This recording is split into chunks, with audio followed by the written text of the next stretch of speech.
Hello, everyone. Welcome to the Constant Calibrating podcast. As always, live on Mixer. I am your host, Josh, joined by my special guest, Sam Neal, founder of Streamer Squad. Sam, how are you doing today? I'm doing quite well. I gotta say, I like your radio voice. I can turn on mine too if you need me to. But, Yeah, it's a very good feeling. You want to have a radio voice off? We get hello. Probably You're listening to 9709. Yeah. Anyway, I'm sure I blew out everybody's ears there. Sorry for that. You're good. You're good. No, but thankfully I had a contingency in place for that. But my radio voice, like if I consciously do a radio voice, it goes into like sexy, sultry voice instead of radio voice. Like I just have to I have to do the hello everyone, welcome to blah blah blah is the only way I can possibly do it. I read a couple of my kids' books. I read him at night. I will purposely do in my constant calibrating radio voice. Your kid is going to be very confused whenever he gets into R&B music when he gets older. He's going to be very confused. Is this supposed to be sexy, or is this my dad reading a book? Okay, why are these weird feelings crossing? I'm doing constantly calibrating radio voice, not intentional radio voice. There's a difference. There's a difference. But so Sam, we're going to talk more about you in just a second. I got a little sponsor read to do, and then we'll get the show going. So what? This episode is sponsored by Wink. Wink was founded in 2012 by Xander Oxman and Jeff McFarland because of a shared belief that wine should be more accessible, simpler to get, and easier to enjoy. They joined forces with winemaker and sommelier Brian Smith to build a personalized wine club that has quickly grown into Wink, a California-based winery offering an online membership experience with wines that are featured at select retailers and restaurants nationwide. Wink is a thriving community of hundreds of thousands of wine lovers that is growing every day. As anyone who's seen any of our recent Monday Night Chaos streams know, I've been a fan of Wink's wine selection. Like I even have a Rosa Obscura right here that I apparently drank the whole bottle almost of a few weeks back. So yeah, Wine Josh wouldn't exist without them. Go to constantcalibrating.com/wink. Use offer code CONCALPOD, that's CONCALPOD, to save $22 on your first month. And now on with the show. You gotta, Wink. Yeah, there you go. You gotta sell it. There you go. I look like I'm having a stroke if I try to. I'm like, that's okay. It's just like when I smile. It doesn't look right. It doesn't look right. Hey, so spend a bunch of money. Yep. Sorry, go on. No. No, that was.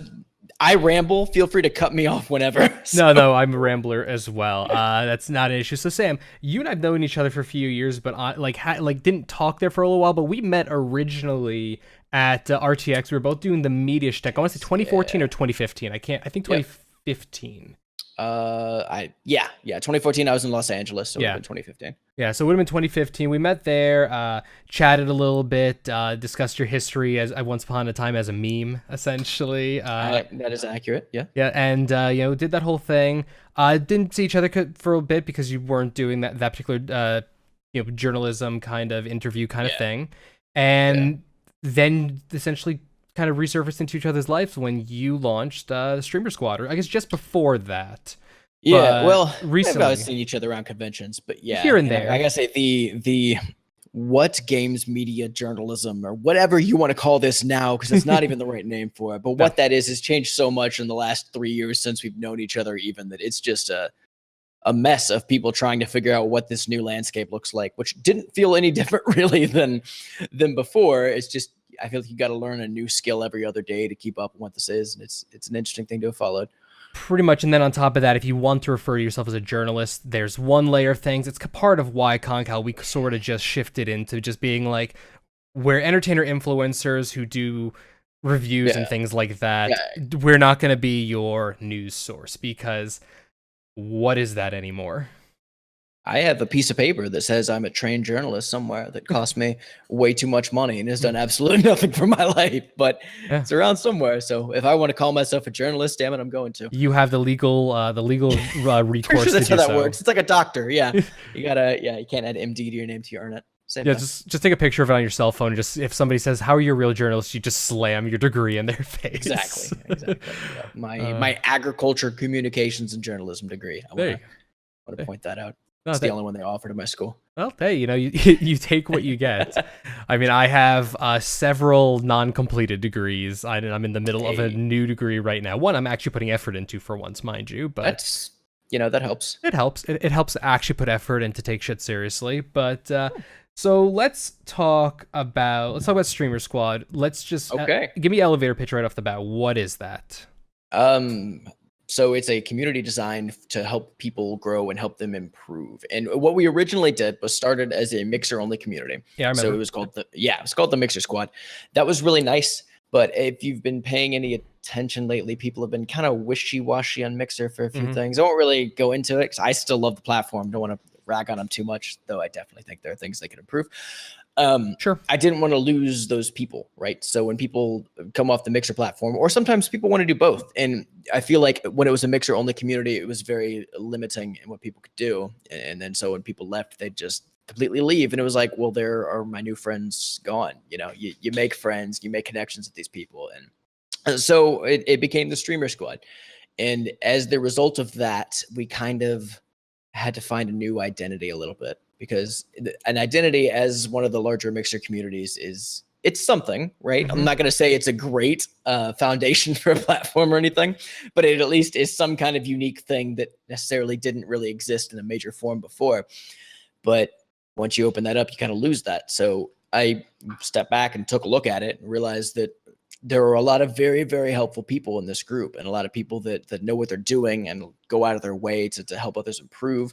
And then so I said that's a actually pretty good focus for that. And I know there's a bunch of outlets and communities that all sort of, I guess, will do those same things, but I really want to drive home the point of this is where you come to get better. It's not where you come to expect to get shouted out on Twitter, Instagram, or something and promote your channel.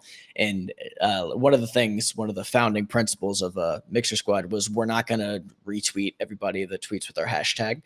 There are so many community accounts out there that do that. And I mean, if that works for you, great. I personally think they don't. You can't stand group hashtags and stuff. But I hey, think they're the worst personally. I yeah, I I was a person who believed in them initially because I did initially back in my Twitch days see a small yeah, degree of interest and growth over them, but there's one now so many of them, and two, I personally feel most of those hashtags are for growing the group. It's not for growing the individual.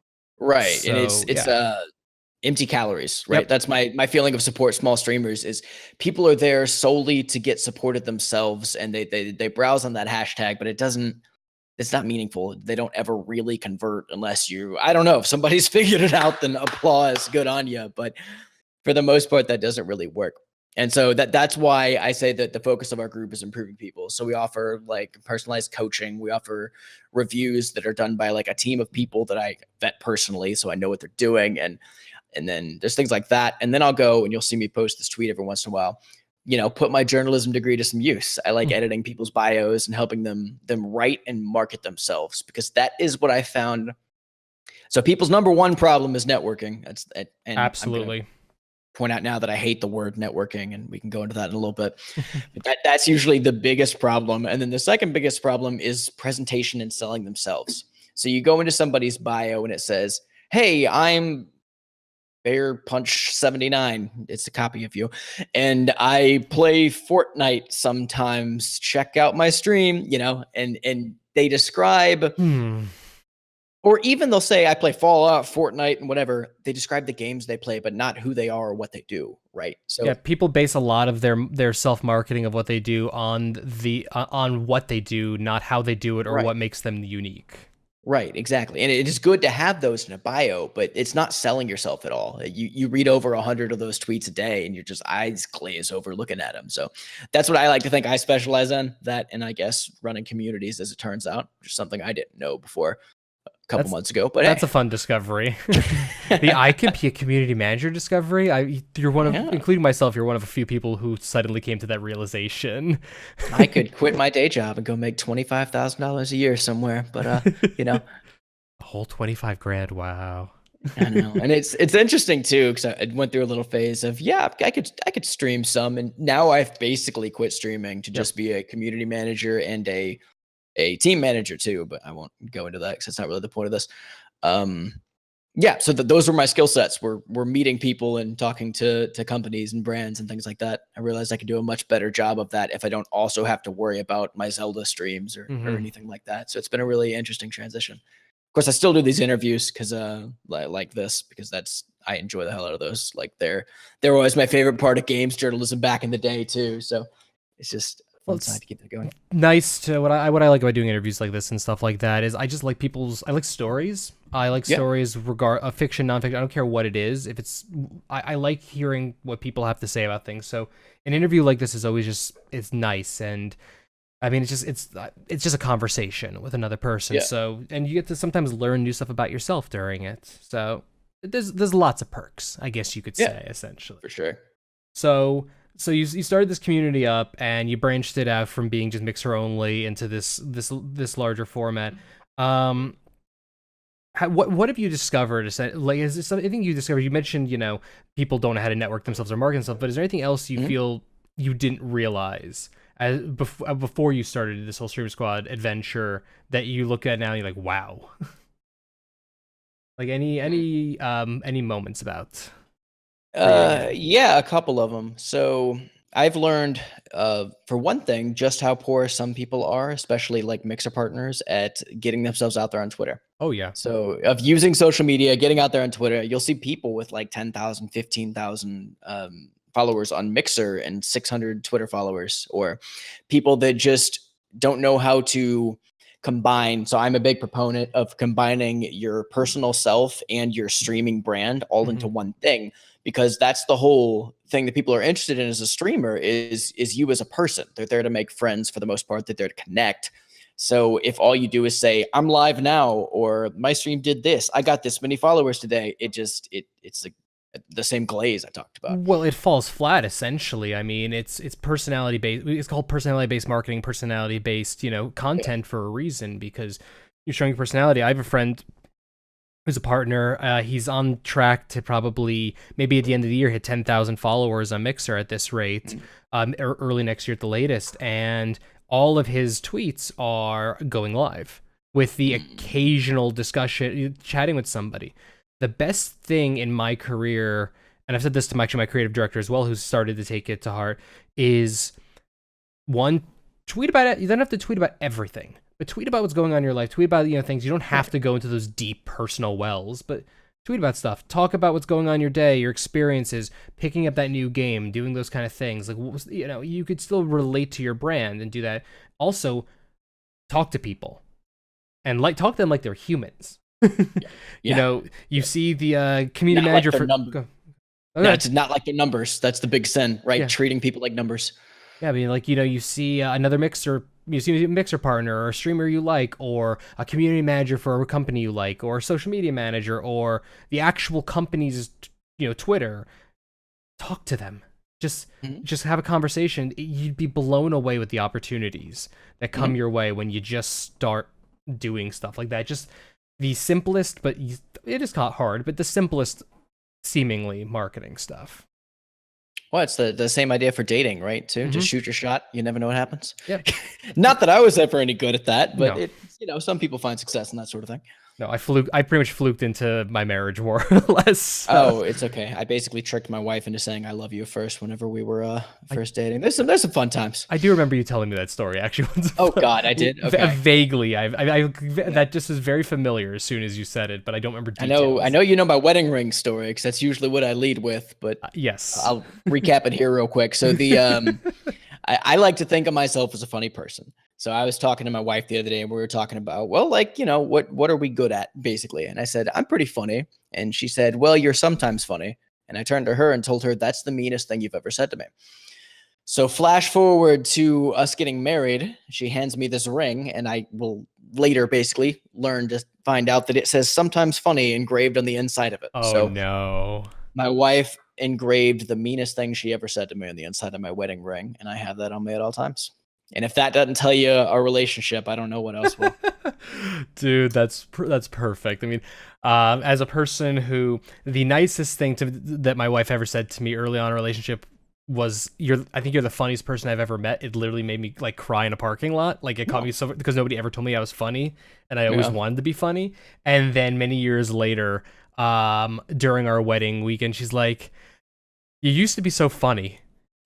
She perfectly timed it on me, and I'm like, "Ooh, And that was the meanest thing Oh, anyone has ever said to me. So I feel yep. you So on that. the wave, yeah, the whole wave there. It's it's a fun thing. Or Yeah. there's always the wife comment of you're not as funny as you think you are, but I don't actually think I'm funny. So that's all. What is There you go. Yeah, exactly. Aim low, avoid disappointment. exactly? That's the goal. So I actually want to go back and talk a little bit about Please. something you mentioned as a response. You said that streamers and people on social media don't have to talk about themselves personally too far. I I'm not so sure that's true. because well, my thing, just to explain, my thinking of it is there are limits for some people. They don't want to go into every last detail of their life because you want to keep some stuff for yourself. That's more what I mean by Yes. that. You can set limits essentially while Yeah. still being extremely personal. It's kind of a topic I wanted to go into because it was something I was Please do. talking about on our Twitter a while ago before. But what is that line, and how do people, the line between being a viewer and being a friend, being a Hmm. fan and being a confidant, basically? How do you draw that? Because to a certain level, if you're not open with your viewership and open with the people who are your friends that you spend a whole bunch of time with, that's not fair to them on some level. Like if my best friend was going through some shit and he didn't tell me about it and just kept it all bottled up to himself, I would be kind of mad if I later discovered that he was going through some of that stuff.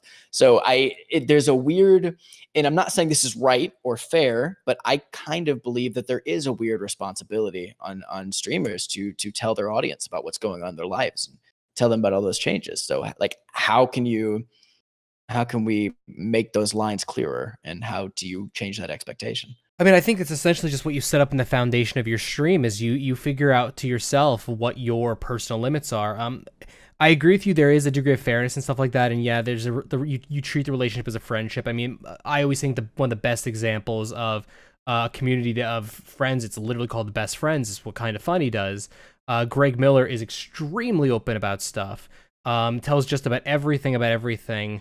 And most of the people in Kind of Funny pretty much have that extreme level of openness. But Right. you know, I think if you set yourself up with your stream being that best friend mentality, then sure, you're gonna probably be a lot more open. There's a lot more you're gonna discuss, but it's also you define the natures of your friendships. I have a lot of people who I'm very good friends with who are not the most open people. So if they want to bring me in that level, then cool. But I'm also not gonna take offense if they're not comfortable with that.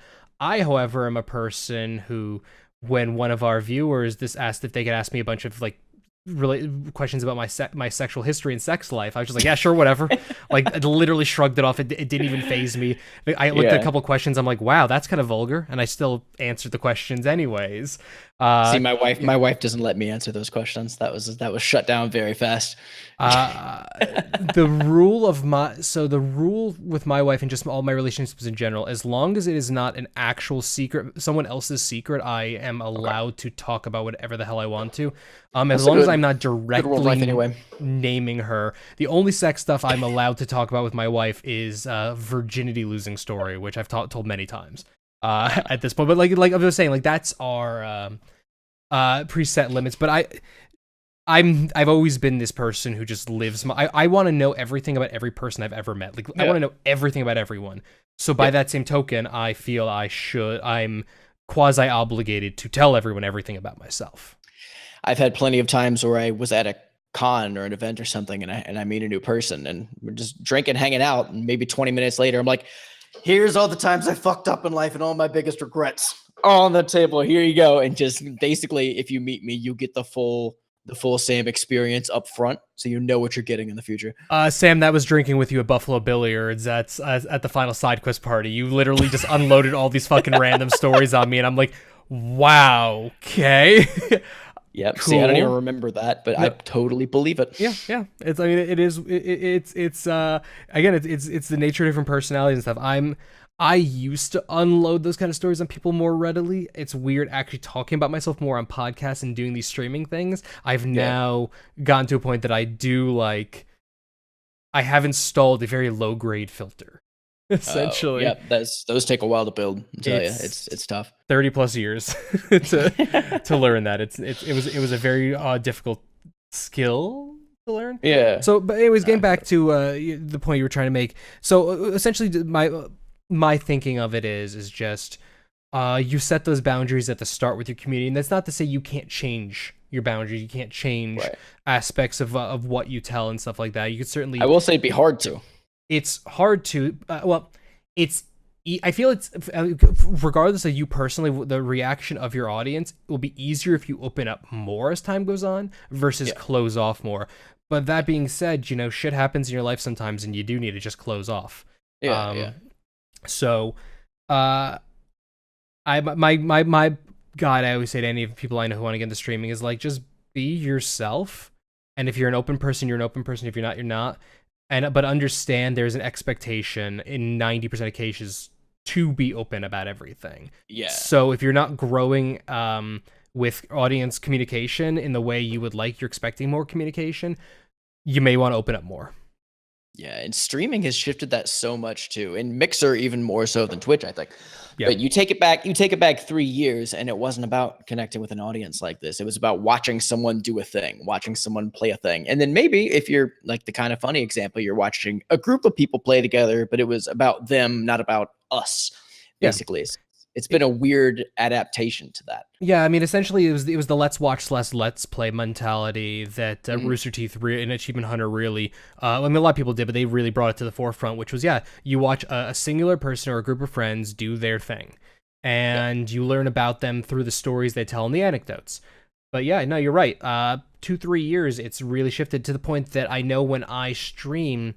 When I was streaming Dreadnought pretty heavily earlier in the year, I'd have a few people pop in the chats like, I love you as a streamer because anytime somebody says something in chat, you look straight at the camera and you talk to them. And I'm like, well, because I'm a shitty gamer. I play games shittily. The game is like something for me to do, but if I had enough topics, I would personally, and I say this now, I would want to do the Ashley Christ model of just to talk to people endlessly. I mean, and she's a mutual friend and acquaintance of ours she became partner on Twitch by literally just talking for 10 hours at a time sometimes, like insanely long streams. I love that idea. I do not have that level of confidence in myself. No. I couldn't do that.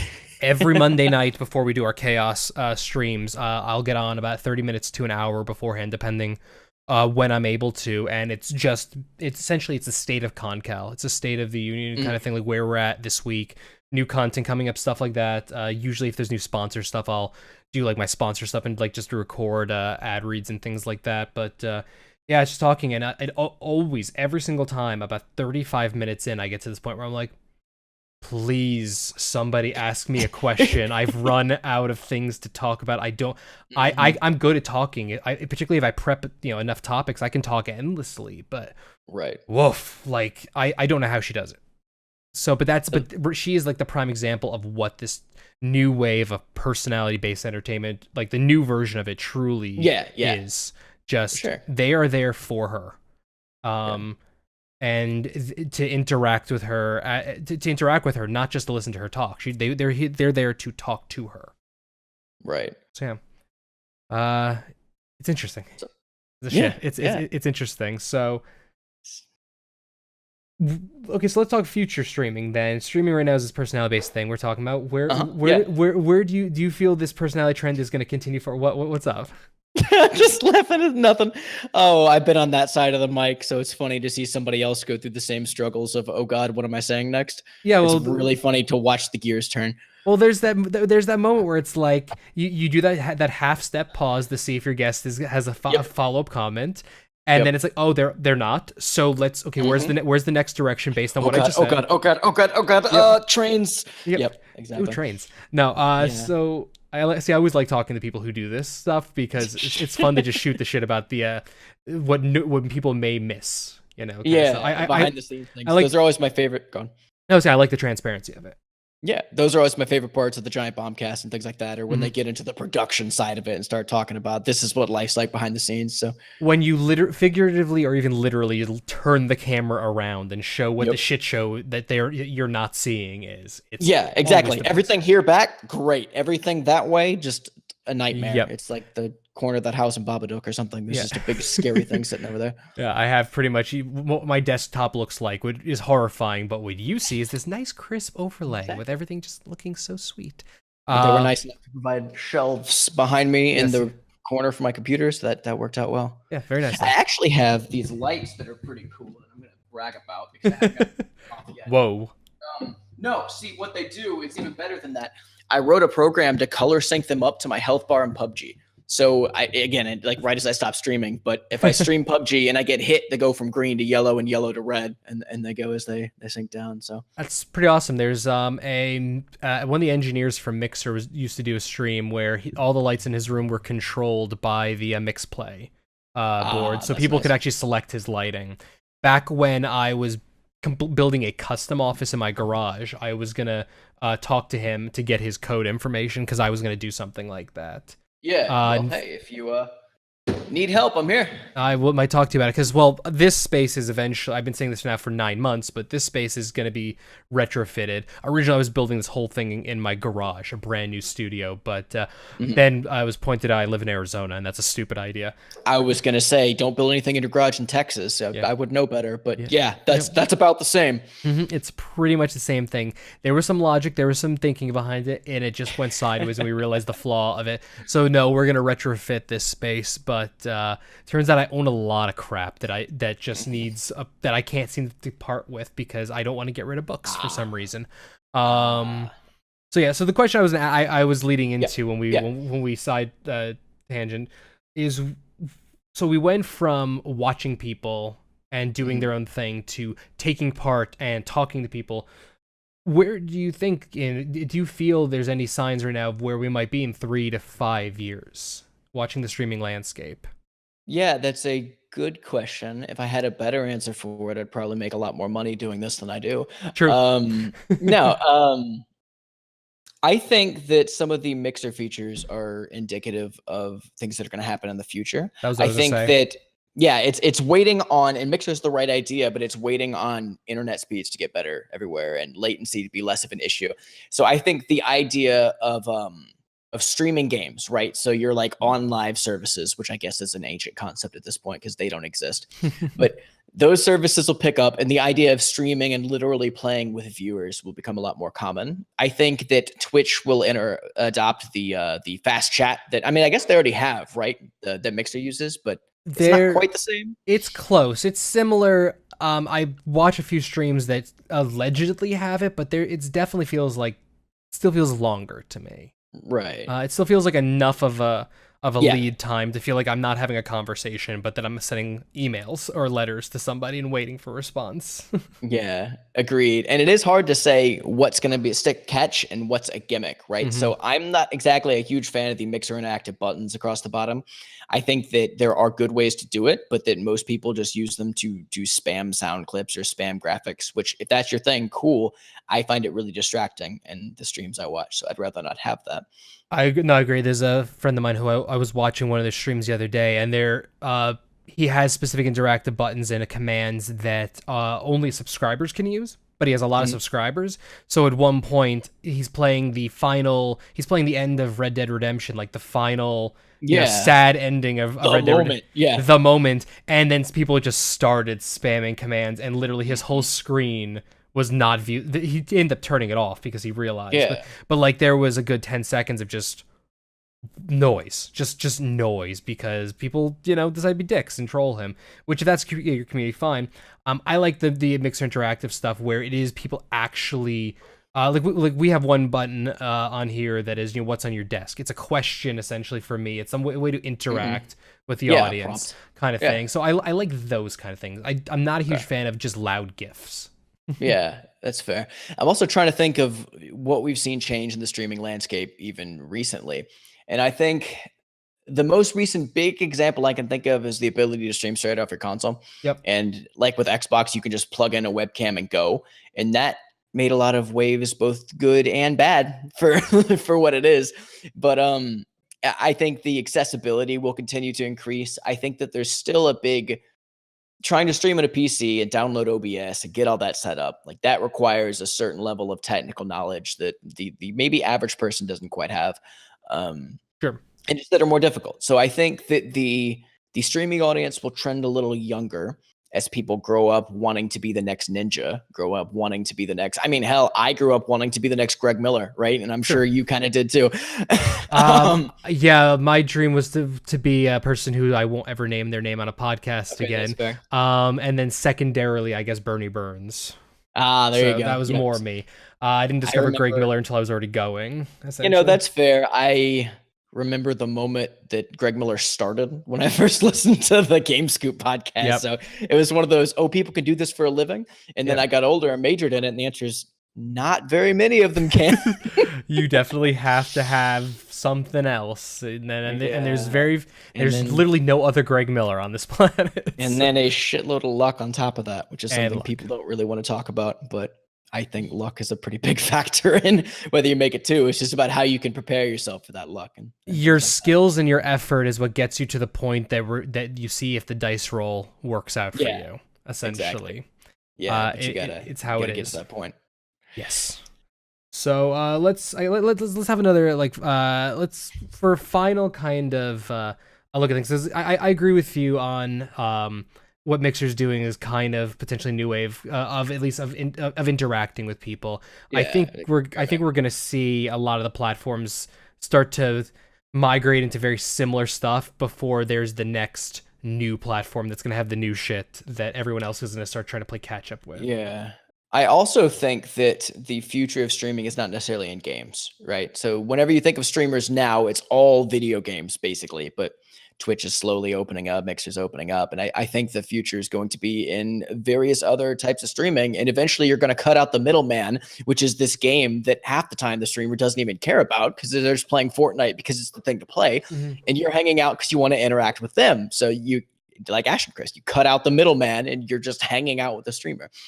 Yeah, I think we're going to have a lot more Hangout streams. I think we're going to see a lot more. I think we're going to essentially see streaming platforms, the actual platforms become like cable networks and the individual streamers becoming the channels is where we're going to start seeing that more of that kind of mentality. We're going to start just seeing, I feel like we're in line in the next like 2 years for another boom of just surge of just content of just people being discovered, but for being the new thing, essentially. Right. And I agree with you. The gamers are going to be left, not left behind, but they're going to be left back if that's the only thing they're doing. Yeah. So do you think, and I have my own opinions on this too, that we're in line for a recession before we see another boom, basically? Yeah. Yeah, I think it's much like YouTube went through a massive boom and then a recession, then another massive boom, and then essentially where we're at right kind of now. With this recession, which is mostly due to YouTube policies, mind you, more than I think the platform itself. I think streaming as a whole, we're gonna probably hit another recession. I wouldn't be surprised if it's in the next 6 months to a year. I'm already watching people on Mixer and on Twitch who have dropped like to 50% their viewer rate, not doing anything differently, and it's not. There's at a glance little logic behind why it's happening. Right. Yeah. And once you dig deeper, you can probably find the reasons. Yeah. Can you speculate on any of those? What are you thinking? No, I don't have like any specifics, but just the people who were succeeding, not necessarily playing for as example, but the people who are playing their one game.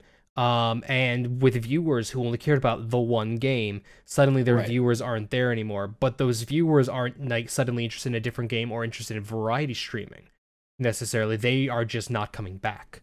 Is what I'm watching. Lean to your left a little bit. What's up? There you go. You're good. You had like a glare on your face. So lean to the left just touch. There, hurt. Yeah, the sun is popping through the trees because a tree trimmer. Yeah. Oh. Yeah, we got this. I guess it is. We have different time zones. That's how that works. I am like 2 hours earlier than you, yes. And sadly got a bright ass sun shining through our tree that's melting. See, I forgot about time zones. I assumed it was just a light over off in that direction. Yes. But yeah, so I think also what's happening is people are getting more and more specialized for what they want to watch. And the audience of people who watch streams is not growing at the rate of new streamers. Oh, so hell no. Yeah, they're constantly more streamers, and I feel like more and more often you'll find that a streamer's audience is made up at least half of other people who stream as well. And it turns out because of that low barrier to entry, it oversaturates things and makes it seem like, well, people can find their niche, right? So like maybe you watch Ninja because he's good at Fortnite, but also he's funny, and then maybe sometimes he plays Call of Duty or those other games. Maybe all you care about is being good at Fortnite. So somebody will pop up that's better at Fortnite than Ninja and say, "Oh, cool, that's what I like now," and you'll migrate to there. So as the technology becomes more accessible to people, I think streamers are going to have a hard time adapting to that. And then there's the whole monetization issue that maybe we can cover later, but I think we're gonna have to do another chat about, I think, monetization, and I think this was a good focus for like an entry level discussion and a little bit of marketing chat. I think monetization is a whole other thing, because a little spoiler for that chat, you're not making money at this. At least at the bare bones. Just because you're getting partners somewhere, that don't mean shit. Yeah. Mm-hmm. There are a lot of Mixer partners have second jobs. Yeah. No, I mean, it's a case of, so we definitely need to have a separate conversation about that. When I don't rant for an hour about affiliate marketing. So sorry, go on. No, that's how about the people who think they're sponsored when they're not actually sponsored at all, but they keep using the term sponsored, but they haven't actually read their contracts or realized that, you could just go to the Humble Bundle and you just click a button and you become sponsored by them. Mm-hmm. It's everyone has that. Yep. Yeah. So we need to have a separate chat about that. For sure. Anytime. Yeah. Again, when I'm not bookending podcasts on a Wednesday. But so any final thoughts you want to get to before we wrap things up here? Not really. I pretty much covered I planned out our next 3 shows together, so we got some material for that. Yeah, I feel like we've just barely scratched the surface on just the business side of streaming and the back end and things that people don't normally hear about. No, we definitely need to either have a much longer form show or definitely have a few more of these, and just calibrating Sam Neal and this streaming thing. Just one of those 24-hour live streams. We'll see how long we go until we die or pass out. And I'll probably be on the ground and let me tell you about how easy it is to get Twitch affiliate. Anyway. No, a 24-hour podcast, jeez. Maybe it's a little much. I want to try it, and I also want to run away crying in fear. Mm-hmm. So if there's nothing else, where can people find you on this lovely internet space? Yeah, it's the Streamer Squad. So twitter.com/the Streamer Squad, except there's no E in the word stream. STREAMR, because Twitter won't let me have that one damn extra character. You find me there, or if you just look up Trouble Truck, which is maybe easier to remember, you can find all of my stuff through that because it's all linked.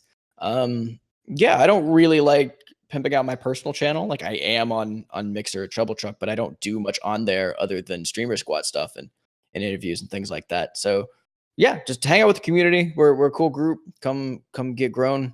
Learn about some stuff. That's all I got. I'm in your guys' Discord. I see what's going on. I don't say anything because I panic about talking in Discords half the damn time, but I'm in there. Yeah. I think these are our hats, by the way. I paid a lot of money for this logo and I designed it and gave this guy like 90% of a design and paid him a lot of money to get the rest of the 10%. But my specific instructions were make it look good on hats. So I feel like I've accomplished that, even though it's 90% the Mixer logo also. Yeah, I mean, it works. Yeah. I mean, it's differentiated enough. Yeah, for sure. But I've always been a big proponent of you can only be in about 2 to 3 Discords at one time and maintain any kind of presence. So it's tough. It's tough managing that time. Well, because you're chatting with a bunch of different people, particularly if they are active Discords. It is trying to maintain our own Discord and talk in other ones. No, I try to limit myself to about 4. So. Yeah, or if they're all Mixer streamers, they're all in the same 4 Discords, but it's slightly overlapping groups of different people all over the place. Yeah, that's a fun one. That's always the fun and joy of all of that. Well, Sam, thank you for joining us me no problem. For this episode. For those who may have shown up a little late for the live show, this episode will be going out next Friday. I believe that's November 2nd on iTunes, Spotify, and YouTube. So you'll be able to look at that. Otherwise, thank you all for joining us this week. This show is live as we get guests for it right here on mixer.com/ConCalPod. We're on Facebook at facebook.com/constant calibrating, Twitter at ConCalPod. I'm at Bear Punch. You can check our Instagram at instagram.com/constant calibrating. This sun is blinding the hell out of me. I need drapes for this fucking room. But most importantly, check out our Discord at constantcalibrating.com/Discord. I fixed all the plugins on the website yesterday, so I can actually say that now instead of trying to give a really lengthy Discord or claiming that I'm going to remember to put it in the description and forgetting to do that. Anyways, go to our Discord to get the most up-to-date info on everything related to Constant Calibrating, including bonus entries for any contests we might be doing and the ability to further influence our content. Don't forget constantcalibrating.com. The site's kind of important as well. Please make sure to leave us a review wherever you're able to. It really does help the podcast grow and get more listeners. iTunes and Spotify are the best. ConstantCalibrating.com/CC iTunes, ConstantCalibrating.com/CC Spotify. You can find us there, and again, just search Constant Calibrating. You guys know. Exactly. Yeah. If you type Streamer Squad into Google, it'll show something up, I'm sure. Yeah, exactly. I actually haven't tried that. I should try that. You should do that test. With that, for all listeners and viewers, I bid you a good sign off.